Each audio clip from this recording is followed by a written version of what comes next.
कवितावली का तीसरा अंश सवैया है। सवैया क्या होता है?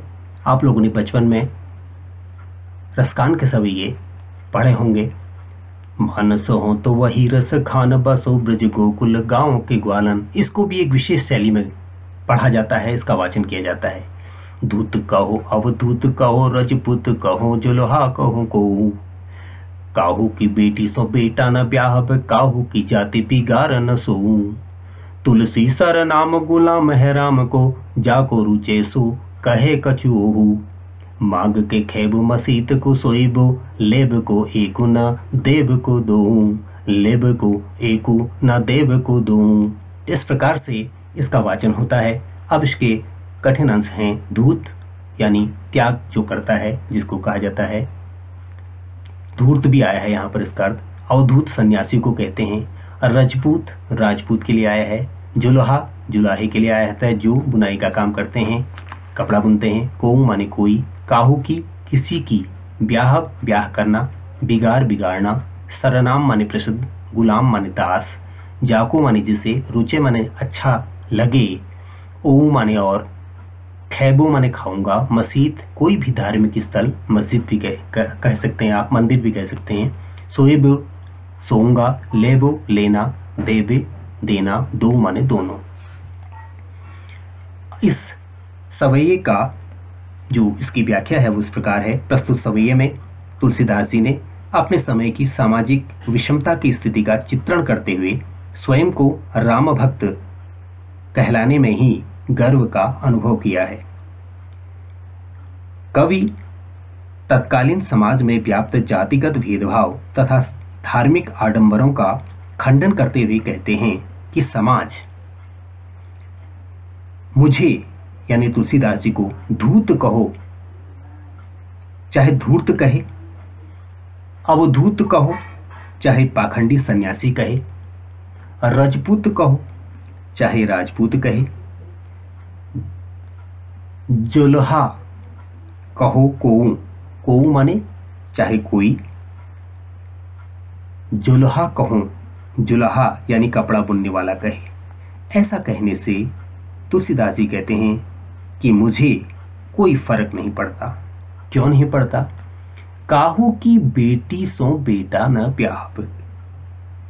क्योंकि काहू की बेटी सो, काहू माने किसी की भी, मुझे किसी की भी, बेटी सो माने बेटी के साथ, बेटा न ब्याहब, अपने बेटे का विवाह नहीं करना है। इसलिए मुझे किसी भी जाति से कोई संबोधित करे, इससे मुझे कोई फर्क नहीं पड़ता। काहू की जाति बिगाड़ न सोऊं। क्योंकि मैं किसी की जाति को बिगाड़ने का मुझे कोई शौक नहीं है। बिगाड़ न सोऊं, मुझे कोई शौक नहीं है कि मैं किसी की जाति बिगाड़ूं। इसलिए आप मुझे किसी भी जाति से पुकार सकते हैं।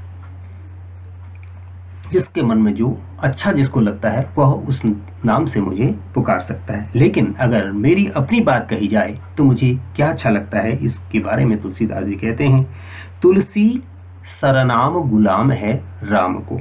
तुलसीदास जी कहते हैं कि मैं यानी कि तुलसी यह सरनाम अर्थात यह नाम गुलाम है। गुलाम है का मतलब भगवान राम के सेवक का है, अर्थात मैं भगवान राम का दास कहलाना पसंद करूंगा।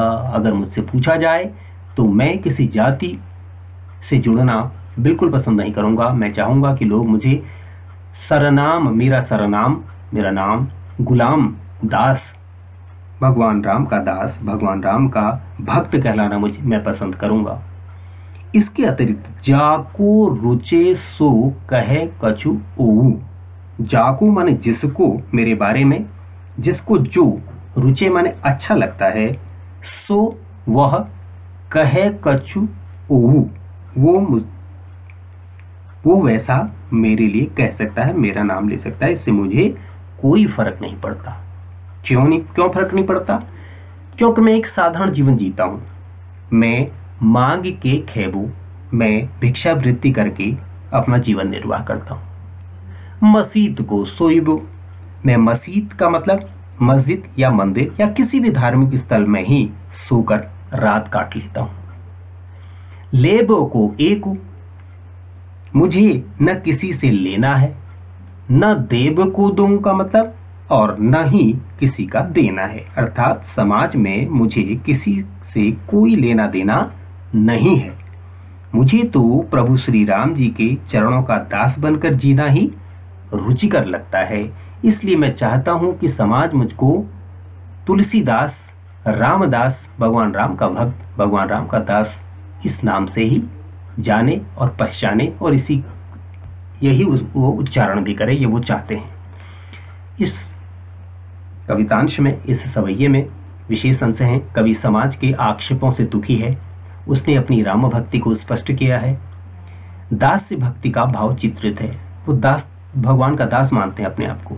लेब को एक न देव को दूं, यहाँ पर मुहावरे का बहुत ही सशक्त प्रयोग है। मुझे किसी से लेना देना नहीं है, मैं अपने अनुसार जीवन जीता हूँ, ऐसा वो कह रहे हैं। पूरे पद्यांश में सवैया छंद है।